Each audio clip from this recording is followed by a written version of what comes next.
Muy buenas tardes a todos, ¿qué tal? ¿Cómo están?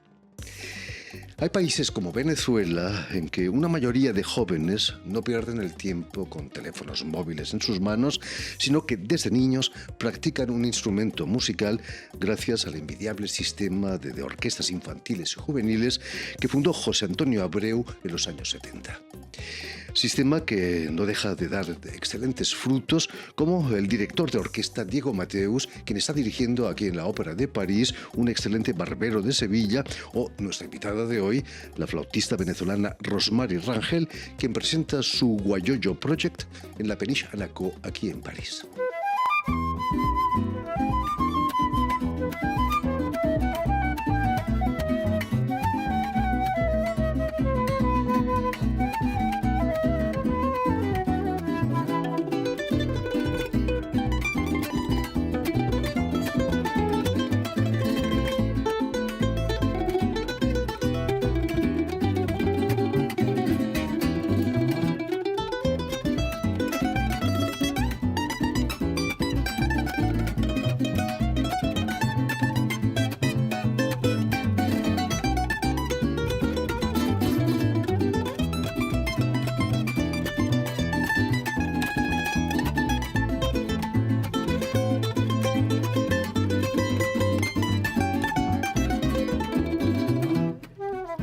Muy buenas tardes, Rosmary. Gracias, Jordi. Buenas tardes. Bienvenida a Radio Francia Gracias. Internacional.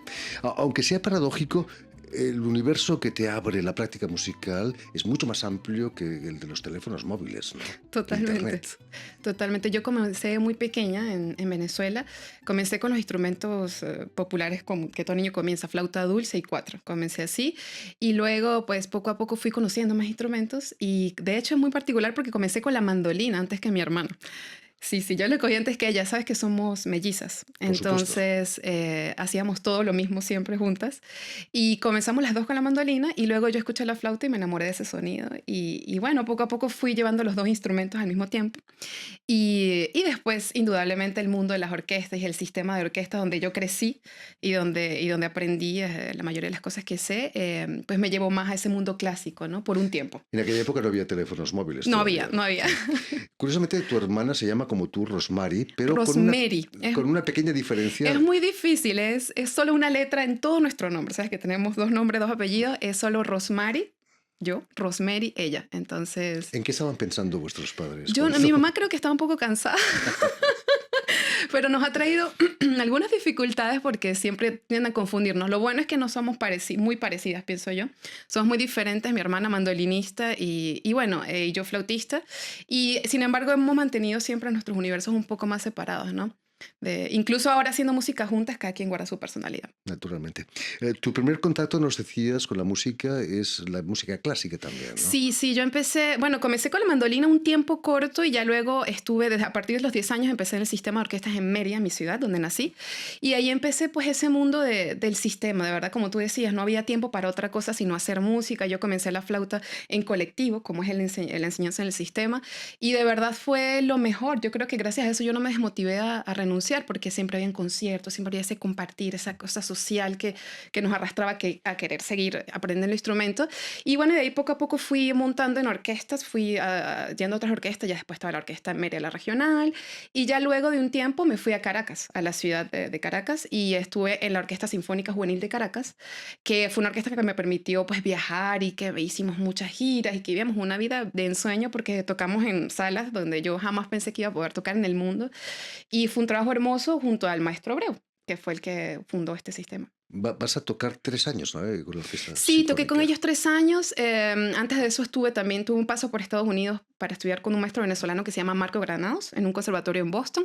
Luego me mudé a Caracas al regresar y estuve 3 años y fue una vida de verdad totalmente inmersa en la música clásica y en las orquestas. Nuestra vida era gira, pregira y en eso estábamos todo el tiempo. Sobre todo siendo adolescente, es fantástico, ¿no? Sí, Eso. era fantástico. Yo creo que no, o sea, yo no conocía otra cosa. Yo en realidad, mi vida era eso, era mi normal, mi cotidiano, y fue una de las cosas que más extrañé o que todavía incluso extraño al llegar a París unos años después. Llegaste a Europa también, ¿no? Sí, Tú dices a tocar, vinimos. Sí. Sí, sí, totalmente. Hicimos giras por todos sitios. Hicimos gira a Asia, llegamos a ir a Nueva York para un concierto, hacíamos giras todos los años y compartíamos en estas giras con músicos de las orquestas de esos países donde íbamos. Hacíamos una orquesta binacional también, tocábamos juntos. Fue de verdad una experiencia muy enriquecedora y siento que le debo mucho a esa experiencia. Además, vista la calidad de esas orquestas, el nivel de exigencia debe ser muy alto también, ¿no? Totalmente. Yo creo que nosotros vivimos un poco en una burbuja donde a veces no nos damos cuenta el nivel que hay, que existe, sobre todo a nivel colectivo, ¿sabes? Tú te das cuenta después cuando sales. Nosotros habían varias juveniles y habían varias orquestas, como decir, profesionales, que eran las dos Simón Bolívar, una de ellas la que dirigía el maestro Gustavo, y siempre estábamos en contacto, en comunicación, hacíamos conciertos juntos. Entonces, fue una experiencia enriquecedora. Yo creo que es la vida de ensueño de cualquier músico clásico. ¿Con qué directores trabajaste? ¿Con Gustavo Dudamel quizás? Sí, con Gustavo de casualidad trabajé cuando estaba más pequeña, por decirlo así. Él vino a nuestra ciudad, a Mérida, e hicimos un concierto en el estadio en Mérida para inauguración y tengo un recuerdo muy bonito porque hicimos la cuarta de Tchaikovsky. Había un solo de flauta y yo estaba muy asustada y se lo tocaba a todos mis amigos. ¿Está bien así? ¿Está bien así? Se lo tocaba a todos. Y tuve la suerte de que Gustavo me dirigiera ese solo y es uno de mis más gratos recuerdos. Luego estuvimos con él en Nueva York, hicimos un concierto en Nueva York con la Orquesta Juvenil de Caracas y bueno, y fue con Gustavo también y bueno, feliz de ver que hace su paso por aquí de tiempo en tiempo y que bueno, que está presente en la vida musical en todos lados, pues yo creo, ¿no? Orquestas y el sistema que atrajo a directores de fama mundial. Estaba pensando en Claudio Abbado, También. Simon Rattle, por ejemplo. Sí, todos ellos. Llegaste a cruzarte también con ellos. A ver, nunca tuve la suerte con Claudio Abbado ni con Simon Rattle, pero sí con otros directores muy buenos que venían. Había mucha vida musical, Jordi, en Venezuela. Yo me pienso mucho sobre todo en la flauta. Nosotros teníamos invitados a los profesores del Superior de París, a los profesores del Superior de los conservatorios superiores del mundo. Entonces, no había necesidad de salir. Todo lo teníamos allí en Venezuela. Hacíamos festivales y traían esos maestros. ¡Ay, qué bien! Pero no nos dábamos cuenta. Eso era lo normal para nosotros. Eso es lo que teníamos en Venezuela como un gran privilegio. Y yo disfruté de muchas cosas de eso durante mi niñez y mi adolescencia. Y de verdad, sin duda, al salir, pues me doy cuenta de esa riqueza que tenemos en nuestro país. Como buena venezolana, Rosmary, te interesas también por la música tradicional, la música popular. Vas a formar parte de la estudiantina de la Universidad de los Alpes. Sí es. En España les llamamos tunas o estudiantinas. Okay. Y son formadas solamente por hombres, porque van a cantar a las chicas a las ventanas, ¿no? Son verdaderos tunantes. ¿Había chicas también en la estudiantina? Sí, había más chicas que chicos, de hecho. La estudiantina fue mi primer paso, en realidad, por la música popular. Lo hacía en la Universidad de los Andes con el profesor Eleazar Longar, y ahí comenzamos Rosmary y yo justamente tocando mandolina las dos. Fue años después donde yo empecé a tocar flauta, empecé a tocar música popular con la flauta, pero siempre fue con mandolina, ¿no? Y hacíamos justamente obras de Pablo Camacaro, teniendo en cuenta el grupo Raíces, era como nuestro modelo, ¿no? Y comenzamos y logramos hacer varias giras con esta estudiantina. Sonaba de verdad un trabajo muy lindo y de ahí salieron músicos muy buenos, porque fue por varias generaciones, ¿no?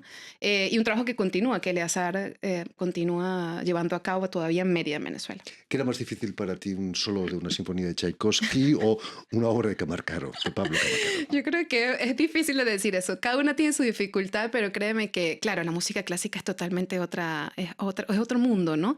Y es un colectivo, es tanta gente que uno no nota, pero la música popular estás muy solo, estás ahí, cada uno tiene un papel muy importante, ¿no? Y sobre todo cuando empecé a conocer más ritmos, más cosas, que me di cuenta que en realidad no sabía nada, porque había muchos ritmos y cosas que yo no conocía, y los conocí incluso llegando a París, me di cuenta que es muy compleja también la música venezolana. Rítmicamente es más complicado. Uy, es muy complicado, sí, es muy complicado. Estamos en ese aprendizaje todavía. Acababas tus estudios, ¿qué hizo que vinieras a París? Bueno, mira, en Venezuela la enseñanza de la flauta es sobre la escuela francesa, todo lo que usamos, los métodos, todo es sobre la escuela francesa. Entonces yo me dije, bueno, quiero ir a un país donde yo pueda seguir esta línea, ¿no? de estudio flautística. Y pensé aquí, vine sola en el 2015 a hacer contacto con profesores y todo, y me pareció, tenía un sueño de estar aquí, ¿sabes? Y al llegar aquí, pues bueno, estuve en varios conservatorios, y después de años, pues terminé un diploma de Estado en la universidad, en Rouen, Lyon, Normandie, y tengo mi diploma de profesora y trabajo actualmente en varios conservatorios como profesora. ¿De dónde sale esa escuela francesa? Quizás la cumbre fue de Jean-Pierre Rampal, Sí, ¿no? sí, sí. Bueno, te digo que todo también viene del maestro José Antonio Naranjo, que es el flautista del cuarteto. Él estudió aquí en la École Normale y fue él, creo que una pieza clave para. Él regresó a Venezuela y fue ese puente, ¿no? Y fue el que nos mostró todos los Moïse y los Taffanel y los libros. Y a partir de ahí se empezó a seguir esta línea. Y había más líneas, había más profesores de otras escuelas, ¿no? Pero esa era la predominante para nosotros. Entonces, cualquier persona que imaginaba salir en ese momento pensaba seguramente en venir a París para estudiar. ¿Es muy diferente la técnica francesa que otras técnicas? Pues se estudia diferente y la manera que abordas las piezas cambia, ¿no? O sea, porque son maneras de concebir una obra de Bach o cualquier otro tipo de obra. Entonces, nuestros pilares de la escuela de flauta, que eran José García y Víctor Rojas, en ese entonces cuando yo estaba, pues estudiaron aquí en París. Entonces todos seguíamos ese mismo camino, sí. Entre tus proyectos musicales está el dúo que formas con el cuatrista Marcel Montcourt, Sí. quien estuvo aquí no hace mucho, y que gracias a la técnica de tu flauta se multiplica por cuatro, llegas a interpretar cuatro voces. Vamos a escuchar un fragmento de Si la tierra, tierra fuera.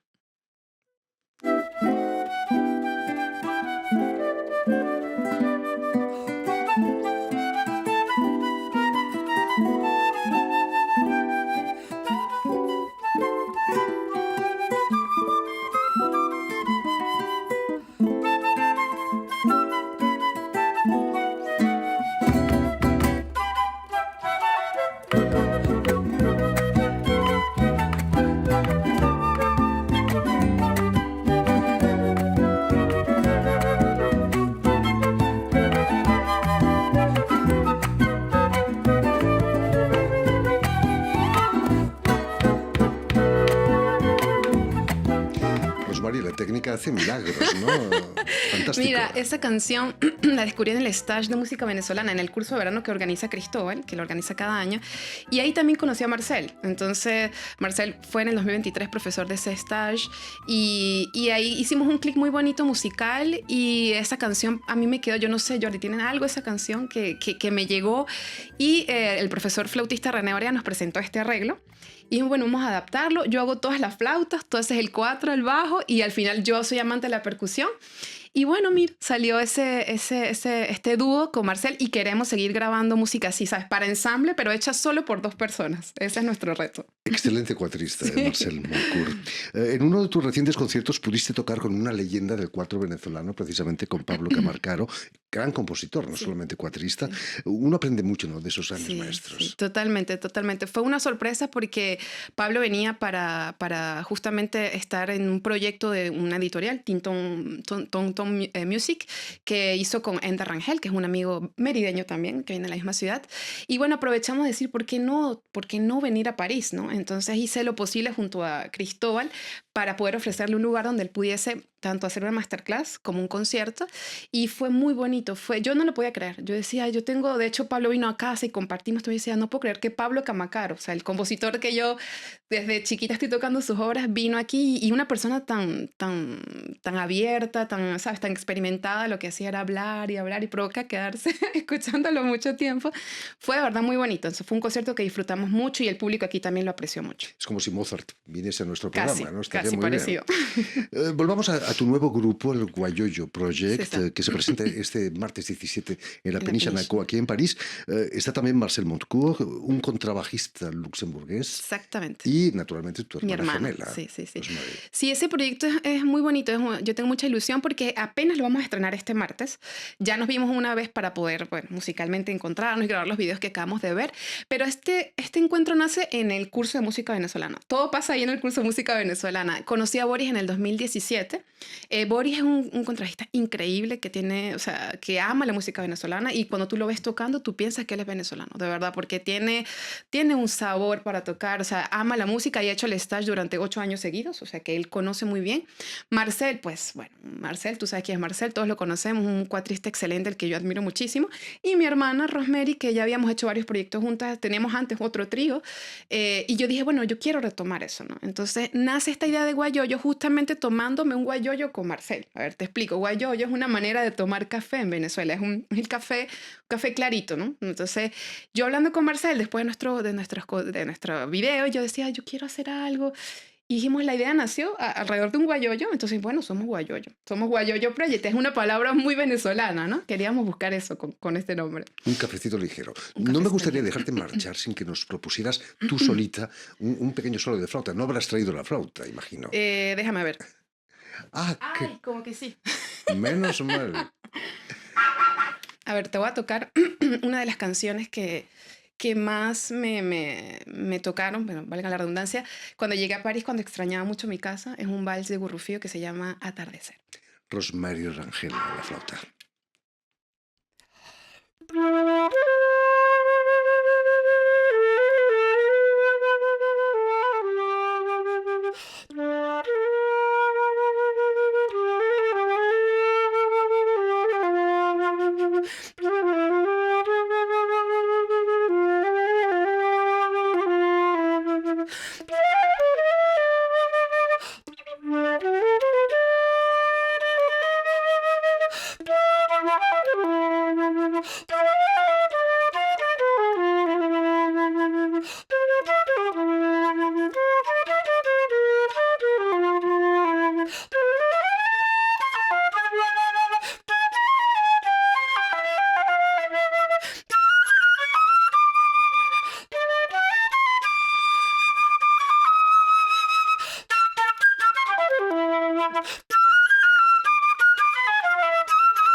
Muchísimas gracias, A ti. Rosmarie Rangel.